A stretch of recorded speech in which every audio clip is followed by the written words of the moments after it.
ಕನ್ನಡ ನಾಡು ಇದು ಕನ್ನಡಿಗರ ನಾಡಿಮಿಡಿತ. ಮಟ್ಟದ ಕೋಟ್ ಹಾಕಿಲ್ಲ ಅವರು. 84 ಲಕ್ಷ ವೆಚ್ಚದಲ್ಲಿ ನಿರ್ಮಿತ ಕೇಂದ್ರದಿಂದ ಈ ಕೋಟ್ ಹಾಕಿಸಿದ್ರು. ಅವತ್ತಲ್ಲೇ ನಾವು ಬಳ್ಳಾರಿ ಬ್ಯಾಡ್ಮಿಂಟನ್ ಅಪೋಸ್ ಮಾಡಿದ್ವಿ, ಇವೆಲ್ಲ ಮ್ಯಾಟ್ ಎಲ್ಲ ಕ್ವಾಲಿಟಿ ಮ್ಯಾಟ್ ಆಗ್ತಾಯಿಲ್ಲ ಸರ್ ಅಂದರೆ ಅವ್ರು ಏನು ಕೇಳಿಸ್ಕೊಂಡಂಗೆ ಯಾರೋ ಒಬ್ರಿಗೆ ಕಾಂಟ್ರಾಕ್ಟ್ರಿಗೆ ಕೊಟ್ಟರು. ಅವರು 3rd ಕ್ಲಾಸ್ ಕೆಲಸ ಮಾಡಿ ಹೋಗಿ 6 ತಿಂಗಳಿಂದ ಕೋಟ್ ಹೋಗಿದೆ. ಆಮೇಲೆ ಲೈಟಿಂಗ್ ಹಾಕಿದ್ರು 20 ಲಕ್ಷ ವೆಚ್ಚದಲ್ಲಿ. ಅದನ್ನು ಲೈಟಿಂಗ್ ಎಲ್ಲ LED ಲೈಟು ಸ್ವಲ್ಪ ಕೆಲಸ ಮಾಡ್ತಾವೆ, ಸ್ವಲ್ಪ ಕೆಲಸ ಮಾಡ್ತಾಯಿಲ್ಲ.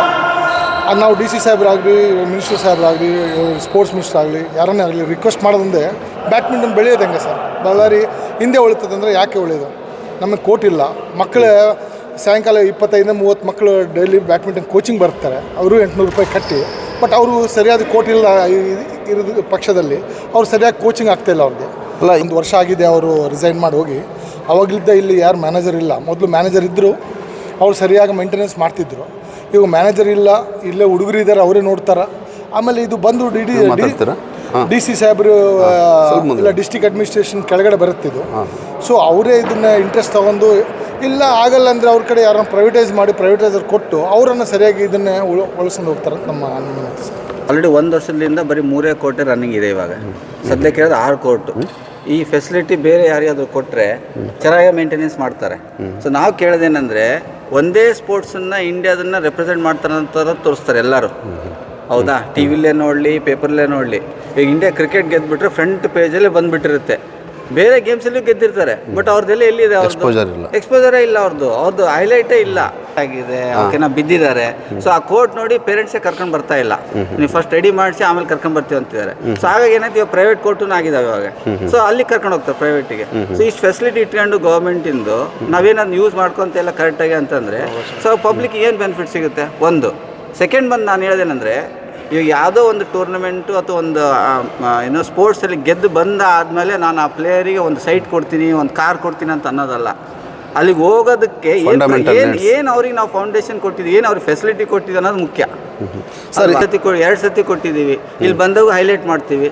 ಸೊ ಇವಾಗ ಅದು ಕೆಲಸ ಆಗಿದ್ದರೆ ಹಿಂಗೆ ಯಾಕೆ ಇರ್ತಾ ಇತ್ತು? ಬರೀ 3 ಕೋಟಿ ಯಾಕೆ ರನ್ ಆಗ್ತಾ ಇತ್ತು? 6 ಕೋಟಿ ರನ್ ಆಗ್ತಾ ಇತ್ತು. ಸದ್ಯಕ್ಕೆ ಮೇಂಟೆನೆನ್ಸೇ ಇಲ್ಲ.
ಸಬ್ಸ್ಕ್ರೈಬ್ ಮಾಡಿಕೊಳ್ಳಲು ಕೂಡಲೇ ಪಕ್ಕದಲ್ಲಿ ಕಾಣುವ ಬೆಲ್ ಐಕಾನ್ ಕ್ಲಿಕ್ ಮಾಡಿ ನೋಟಿಫಿಕೇಶನ್ ಪಡೆಯಿರಿ.